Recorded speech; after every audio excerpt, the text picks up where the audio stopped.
चलती रही सरकारों की जातिवादी सोच व मानसिकता के चलते इन्हें आरक्षण का पूरा लाभ नहीं मिल पा रहा है। ये पार्टियां इन्हें आरक्षण का पूरा लाभ नहीं दे पा रही हैं और अब तो इनके आरक्षण को ये पार्टियां माननीय कोर्ट की राय में इसे प्रभावहीन बनाने में व खत्म करने की भी पूरी कोशिश में लगी हुई है। और इसका खास उदाहरण दिनांक 1 अगस्त 2024 को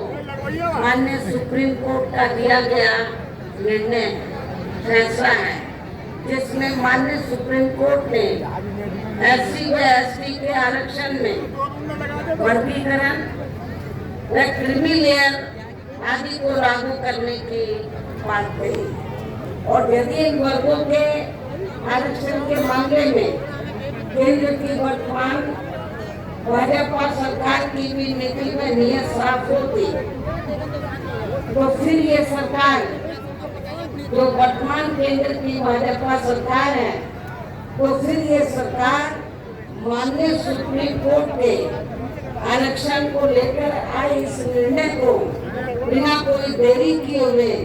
उसे निष्प्रभावी बनाने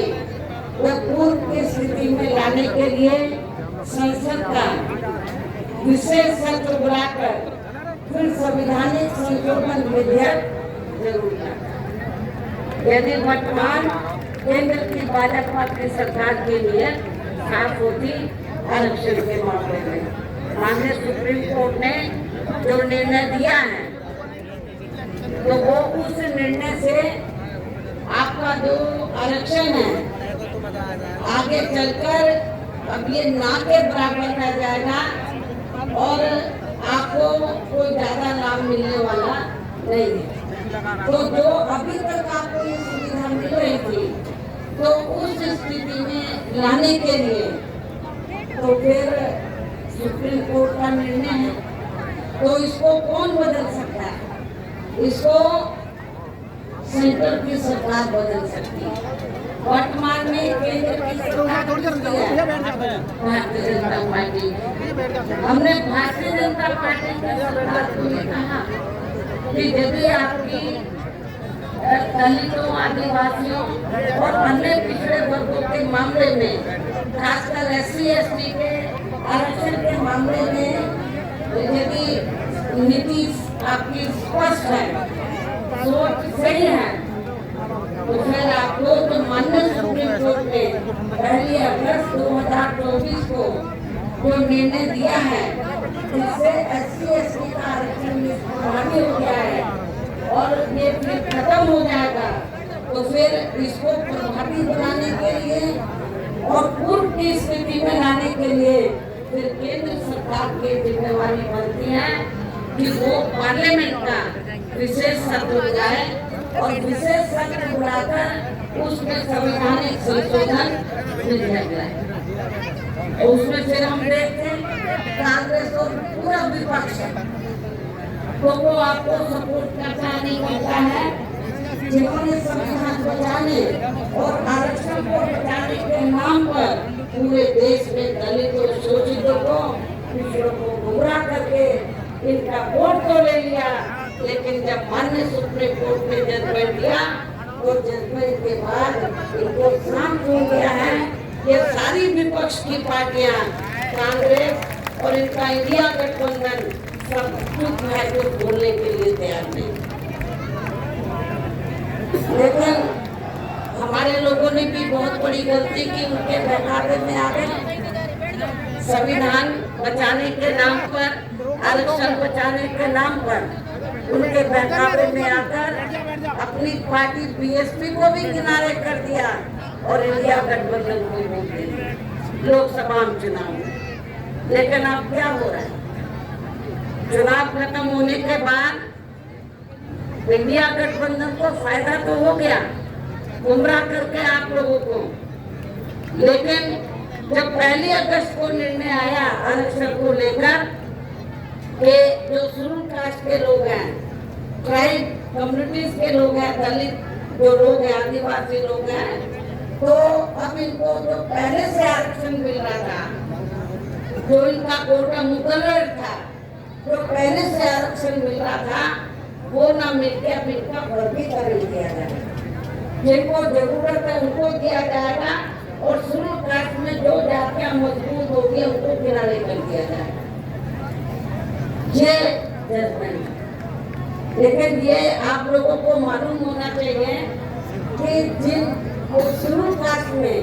जो जातियां कुछ आगे भी बढ़ी हैं, मुश्किल से 5-6% लोग बढ़े हैं, बाकी लोगों की सामाजिक, आर्थिक और शैक्षणिक स्थिति में अभी कोई ज्यादा बदलाव नहीं आया। इसलिए इनके वर्गीकरण की अभी जरूरत नहीं है, बल्कि जो पूर्व में जैसी स्थिति बनी थी, इनको सबको अभी पूरा आरक्षण देने की जरूरत है। लेकिन जब हमने इसके खिलाफ आवाज उठाई तो फिर सारी पार्टियां चुप हो गई। हमने बीजेपी को भी कहा कि सुप्रीम कोर्ट का जजमेंट है, आप संवैधानिक संशोधन विधेयक लाइए और आप उसे पार्लियामेंट में लाकर पास कराएं। हम अपोजिशन को भी देखेंगे, इंडिया गठबंधन को भी देखेंगे कि वो आपको सपोर्ट करता है नहीं करता। तो जो बीजेपी की सरकार है सेंटर की, वो संवैधानिक संशोधन विधेयक अभी तक नहीं, अपोजिशन क्यों है? तो ऐसी स्थिति में आप लोग एक बार तो धोखा खा रहे, इनके बहकावे में आ गए इंडिया गठबंधन के, कांग्रेस के, और आप लोगों ने वोट दे दिया कि हम संविधान बचाएंगे, आरक्षण बचाएंगे। जब माननीय सुप्रीम कोर्ट ने आपके आरक्षण पर चोट मारी तो ये सारी पार्टियां चुप हो गई। ये कहती तो है कि हम आरक्षण के पक्ष में हैं, लेकिन माननीय सुप्रीम कोर्ट ने जो जजमेंट दिया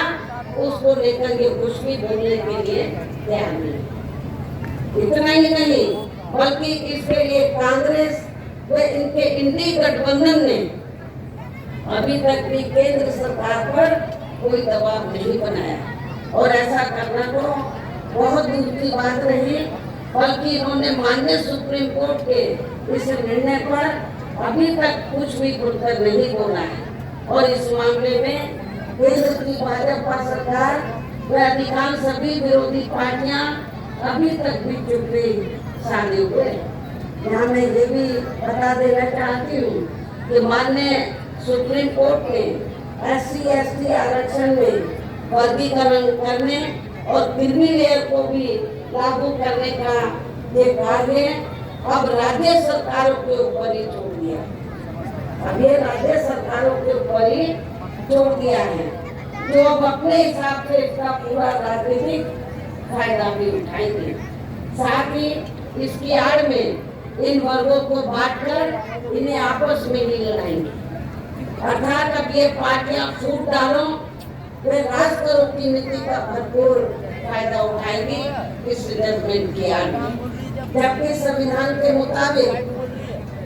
अभी तक क्या था, ये जजमेंट आने से पहले, जबकि संविधान के मुताबिक किस जाति को SC/ST की सूची में शामिल करना है या नहीं करना है, तो इसका ये अधिकार अभी तक केवल संसद, जिसको था पार्लियामेंट को था, संसद व माननीय राष्ट्रपति जी को ही दिया हुआ था संविधान के मुताबिक, जिसे 1 अगस्त 2024